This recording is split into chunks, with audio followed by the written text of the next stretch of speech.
اللہ رب العزت کی طرف سے اہل ایمان کے لیے ایک خاص تحفہ ہے۔ یہ ایک پوری کی پوری انسانی تربیت کا ایک سکول ہے، ایک انسٹیٹیوشن ہے، ایک ادارہ ہے، جس سے انسان کی نہ صرف جسمانی تربیت ہوتی ہے بلکہ اس کی روحانی تربیت بھی ہوتی ہے۔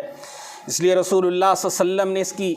بہت ساری فضیلتیں بیان کیں، چند ایک کی طرف اشارہ کرنا چاہوں گا۔ رسول اللہ صلی اللہ علیہ وسلم نے فرمایا جس نے ایمان اور اللہ سے اجر کی امید رکھتے ہوئے روزہ رکھا، اللہ اس کے پچھلے گناہوں کو معاف فرما دیں گے۔ اسی طرح فرمایا جس نے رمضان کی رات کا قیام کیا، اس کے اللہ رب العزت پچھلے گناہوں کو معاف فرما دیں گے۔ اور فرمایا کہ اس میں ایک ایسی رات ہے جس رات کی عبادت 1000 مہینوں کی عبادت سے بہتر ہے، اور اس رات کا جس نے قیام کیا اللہ اس کے بھی سارے گناہوں کو معاف کر دیں گے۔ نیکیوں کے بارے میں ارشاد فرمایا کہ اللہ رب العزت نیکیوں کو 70 گنا بڑھا دیں گے، بلکہ کچھ لوگوں کے لیے اس سے بھی زیادہ اللہ رب العزت اس کو بڑھا دیں گے۔ چونکہ عام قانون یہ ہے کہ ہم کوئی نیکی کریں تو اللہ اس کو 10 کے ساتھ ضرب دیتے ہیں، لیکن رمضان المبارک میں کم از کم اس کو 70 سے ضرب دی جاتی ہے، اور 70 سے 700 تک اللہ بڑھا سکتے ہیں۔ تو اس لیے یہ تک کہا گیا کہ اگر آپ ایک نفل پڑھتے ہیں تو سمجھیے کہ آپ کو 70 نوافل کا ثواب اور اجر مل گیا۔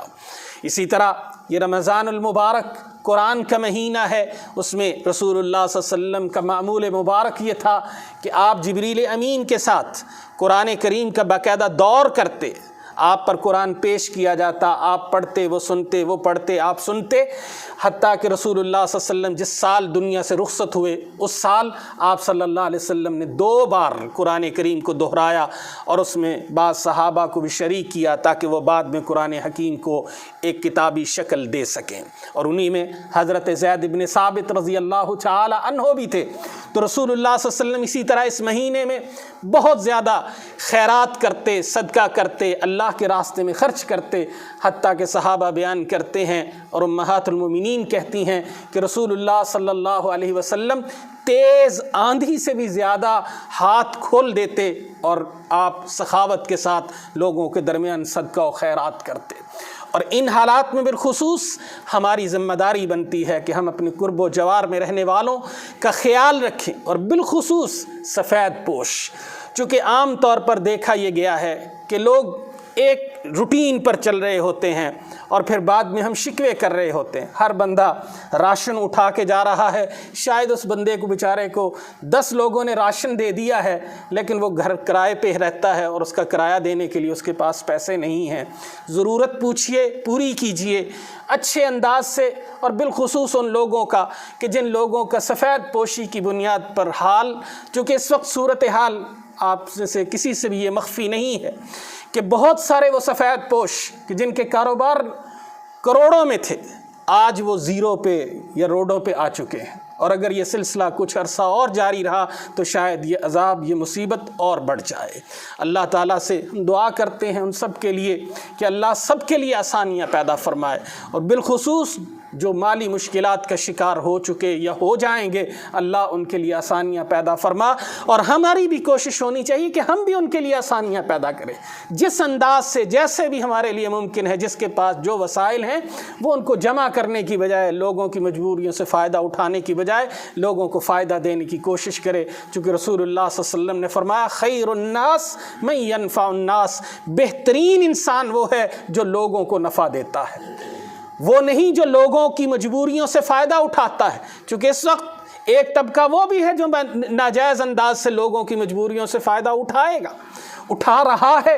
اور وہ اٹھانے کی مزید کوشش کرے گا۔ خدا نخواستہ ہم نہ ان میں شامل ہوں، اور ہمیں کوشش کرنی چاہیے کہ ہم خود بھی اپنے آپ کو ٹھیک کریں، دوسروں کو بھی اس بات پر آمادہ کریں کہ ہمیں ان حالات میں دوسروں کی مدد کرنا ہے، ساتھ کھڑے ہونا ہے، تاکہ اللہ کی رحمت، اللہ کا کرم ہمارے اوپر نازل ہو۔ دعا کریں کہ اللہ رب العزت ہماری تمام مصیبتوں کو، مشکلوں کو آسان فرمائے، ہماری تمام پریشانیوں کو دور فرمائے، بیماریوں کو، وباؤں کو، مبتلا ہونے والوں کو اللہ رب العزت اپنی رحمت سے، اپنے کرم سے دور فرمائے، اور ان بیماریوں کو اللہ تعالی ہم سے دور فرما کر ہمیں ان سے نجات عطا فرمائے۔ اسی طرح ایک دعا کی درخواست ہے، میری اہلیہ کی نانی جو کہ مدینہ منورہ میں رہتی تھیں، کافی عرصے سے بیمار تھیں، ان کی آج رات وفات ہوئی، بڑی نیک خاتون تھیں، خاوند ان کے مدینہ یونیورسٹی کے پروفیسر بھی تھے۔ ان کے لیے بھی دعا کریں کہ اللہ رب العزت ان کی مغفرت فرمائے، ان کے درجات بلند کرے، ان کے لواحقین کو صبر جمیل عطا فرمائے۔ باقی جتنے بھی فوت شدگان مسلمان ہیں اللہ سب کے درجات بلند فرمائے۔ اگر وہ گناہ گار تھے تو اللہ تعالیٰ ان کے ساتھ معافی کا معاملہ فرمائے۔ جتنے بھی بیمار ہیں اللہ سب کو شفائے کاملہ عاجلہ عطا فرمائے۔ جتنے بھی پریشان حال ہیں اللہ سب کی پریشانیوں کو دور فرمائے۔ سبحان ربک رب العزت عما یصفون وسلام علی المرسلین والحمد للہ رب العالمین۔ صفیں درست فرما